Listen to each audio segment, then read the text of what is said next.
Hi YouTube, I'm in the storage on a rainy day adding some more pieces to both rides. I ordered in the half-inch thick skid plates for the KRX, and folks, let me tell you, wow, I wish I'd ordered them from day one and spent the money, because let me tell you, Cowie does a lot of things right. But if you haven't looked underneath your rig yet and haven't done something about it, you're going to be unpleasantly surprised underneath. So here, after a couple of rides on the rocks, is what they say is protection underneath a KRX. Look at this. This is flimsy, cheap plastic that is torn up already and is a mess. Now here's the metal skid plates that are a joke and are torn up, and there is already slight damage underneath this rig. So I am busy putting, excuse me as I get down, I am busy right now putting the new skid plate in, which is going to make all the difference in the world. See that protection underneath there now? And the 3/8 may be fine, but let me tell you, spend the extra money, go to the half-inch. You will never worry about this rig again. This is going to be a full coverage underneath there. Look at some of the dents in there on the pan of this thing, and they say that that's going to be protected. So putting a half-inch thick, which is going to absorb that shock all the way across a half-inch product. Look at that. I mean, man. I mean, folks, I think I have just a couple of 100 miles on this rig. How sad. So, Cowie, horrible job of protecting this rig from day one of any quality. I mean, it was a joke what you put underneath here, Cowie. And I wish I would have paid more attention underneath and got underneath here sooner. But I will be very happy when this project is done, and I'll just finish this video showing you the amount of protection you're going to get with this Super ATV half-inch thick skid plate. Well, I'm starting to get ready to go to Moab in a couple of months, and one of the things that I decided to do differently is not carry spare gas, because all the trails we're on, usually I don't worry about that. We fill up in town on the way out or what have you. But there are other people that get stranded. So instead of carrying gas that takes up a lot of room, I am making a portable siphon pump. And so that we can siphon gas out of one tank and another. So I've got braided line. I've got a high flow fuel pump. Notice the barbs come with it. And electrical contacts. Previous video, y'all saw me add an SAE connector in both my rides so that I can plug in and use accessories, but also plug in and charge in the opposite direction to the battery. So that does dual purpose.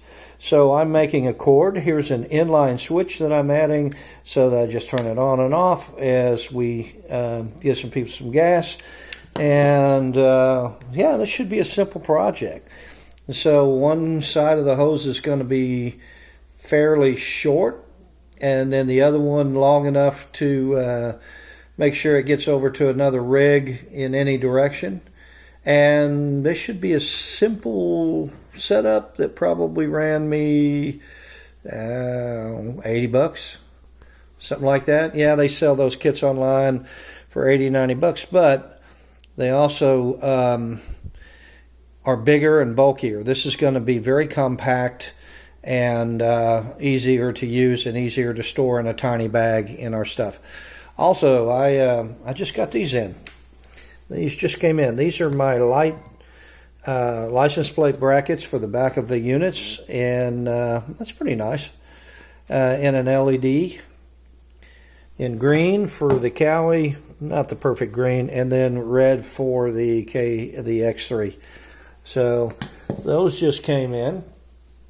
Also, I am extending, for those who have seen my trailer, I do have a 30-gallon gas tank with a pump on it for long trips, and I'm extending the hose on that, and I put a new pump on it so that I'm not having to park so close to the rig to get gas into them. So this is another 5-foot extension I'm going to be adding. That's a simple deal in the interim as well. And then I'll follow up when I get this done. Also, I'm having to wait till next weekend to finish up on the skid plates on the KRX. I just ran out of time last weekend and the weather and such, and I'll finish those up and give you a look-see when I'm all done there as well. All right, 30 minutes later, we are done with a 12-volt siphoning pump. Inline switch was real easy.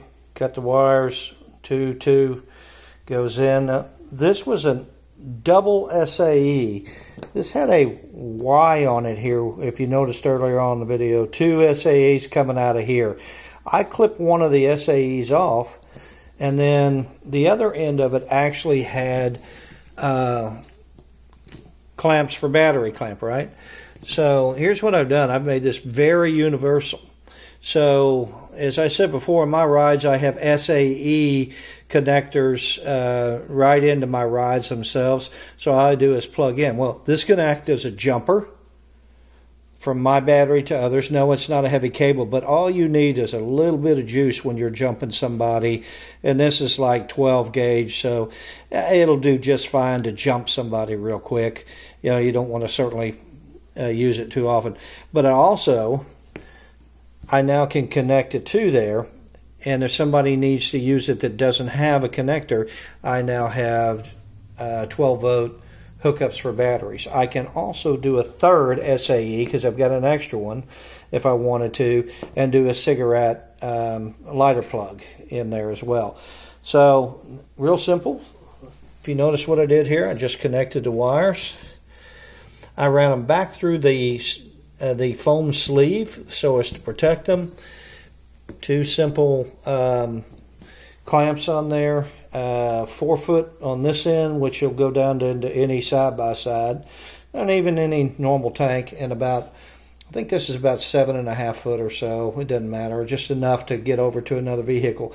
If I need to, in a pinch, and someone has a vehicle there that we need to drop way down into a tank, I can just reverse those hoses and still make it work.